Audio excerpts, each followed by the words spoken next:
দর্শক, এই নিয়ে আরো বিস্তারিত জানাতে দেশের বিভিন্ন স্থান থেকে যুক্ত হচ্ছেন আমাদের সহকর্মীরা। প্রথমেই যাচ্ছি কুষ্টিয়ায় সহকর্মী মাহতাবউদ্দিন লালনের কাছে। মাহতাব, ধান সংগ্রহ করতে না পারার বিষয়টি নিয়ে কি বলছে খাদ্য বিভাগ, আর চাষিরা কি বলছেন?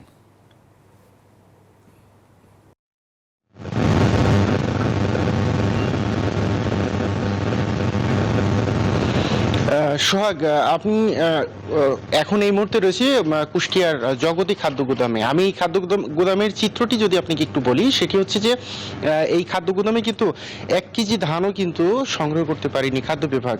আমি এই গুদামে যারা কর্মরত রয়েছেন তাদের সাথে কথা বলেছি, তারা যেটি বলছেন যে যেহেতু খোলা বাজারে ধানের দাম বেশি, যে কারণে আসলে কৃষকরা এই গুদামে ধান কিন্তু দিতে আগ্রহী হচ্ছেন না। ফলে কিন্তু তারাও এই সরকারি যে ধান চাল সংগ্রহের যে অভিযান, সেই অভিযানে কিন্তু তারা ধান সংগ্রহ করতে পারছেন না।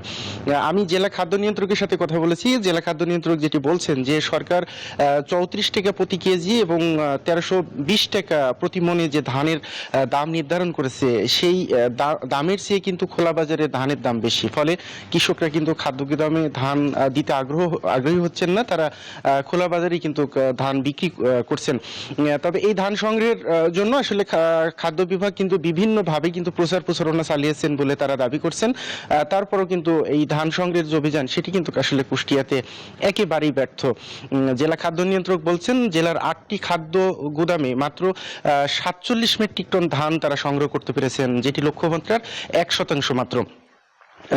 খাদ্য নিয়ন্ত্রক বলছেন যে চাল সংগ্রহের যে লক্ষ্যমাত্রা, সেটি কিন্তু প্রায় 87% কাছাকাছি তারা পৌঁছেছেন। তারা আশা করছেন যে ফেব্রুয়ারির 28 তারিখ পর্যন্ত, যেহেতু তাদের সময়সীমা রয়েছে ধান চাল সংগ্রহের, এই সময়ের মধ্যে হয়তো তারা 100% বা কাছাকাছি তারা এই তাদের অভিযান, চাল সংগ্রহের অভিযানটি শেষ করতে পারবেন।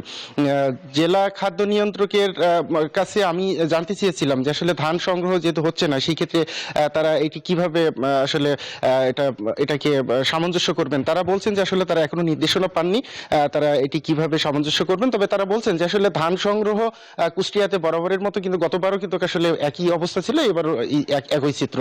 তো এই ছিল আমার কাছে কুষ্টিয়া থেকে ধান চাল সংগ্রহের সর্বশেষ। আমি চলে যাচ্ছি জয়পুরহাটে, সেখানে অপেক্ষা করছেন আমাদের আরেক সহকর্মী আলমগীরের কাছে।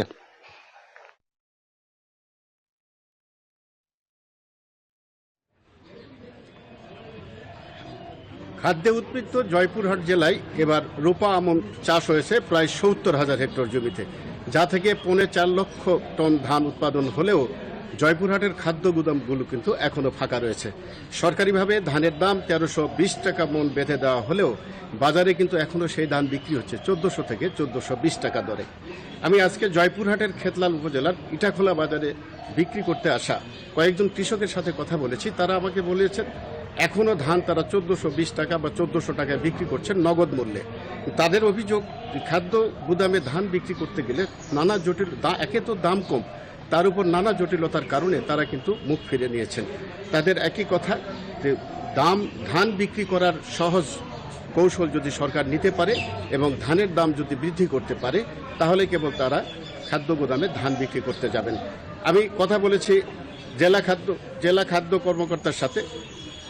তিনি বলেছেন যে ধানের দাম কম, খাদ্য গুদামে ধানের দাম কম হলেও বাজারে কিন্তু কৃষকরা দাম বিক্রি করতে পেরে ভীষণ খুশি।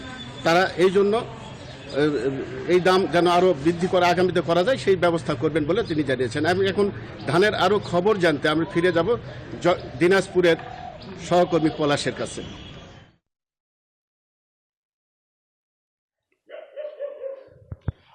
ধন্যবাদ। আমি একটু দিনাজপুরের যদি আপনাকে একটু তথ্য জানিয়ে দিই ধান চাল সংগ্রহ অভিযানের, এবং আমি কিন্তু সকালেই দিনাজপুর জেলা খাদ্য নিয়ন্ত্রকের সাথে কথা বলেছি। তিনি বলেছেন যে আসলে দিনাজপুরের যে চালের লক্ষ্যমাত্রা, সেটি কিন্তু অনেক অংশেই পূরণ হয়েছে। আমি যদি আপনাকে একটু জানিয়ে রাখি যে 50,000 মেট্রিক টন চাল কিন্তু দিনাজপুরের বিভিন্ন মিলারের কাছে কিন্তু সংগ্রহ করা হবে, এবং এর কিন্তু বিপরীতে প্রায় 85 থেকে 90% কিন্তু লক্ষ্যমাত্রা পূরণ হয়েছে, এবং তারা বলছেন যে শেষ পর্যন্ত কিন্তু মিলারদের কাছে সেই সব চাল কিন্তু তারা কিন্তু সংগ্রহ করতে পারবেন। এবং পাশাপাশি আপনাকে যদি জানিয়ে রাখি যে কৃষকদের কাছে যে ধান সংগ্রহের যে লক্ষ্যমাত্রা, সেটি কিন্তু প্রায় 18,000 মেট্রিক টন ধান কিন্তু কৃষকদের কাছে সংগ্রহ করার কথা রয়েছে। করেছে এবং তার বিপরীতে কিন্তু মাত্র 1700 অর্থাৎ 1700 মেট্রিক টন ধান মাত্র তাদের কাছে সংগ্রহ করা হয়েছে, অর্থাৎ প্রায় 10% ধান কিন্তু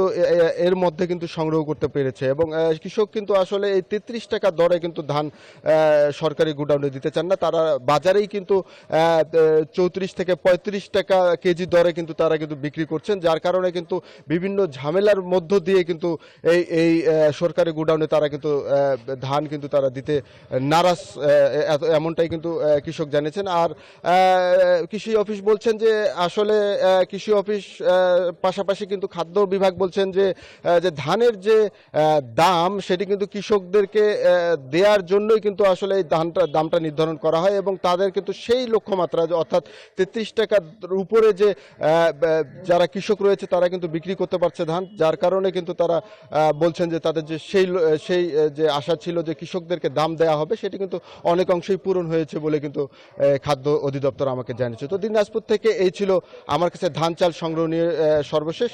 চলে যাচ্ছি স্টুডিওতে সোহাগের কাছে। সোহাগ। পলাশ, আপনাকে ধন্যবাদ।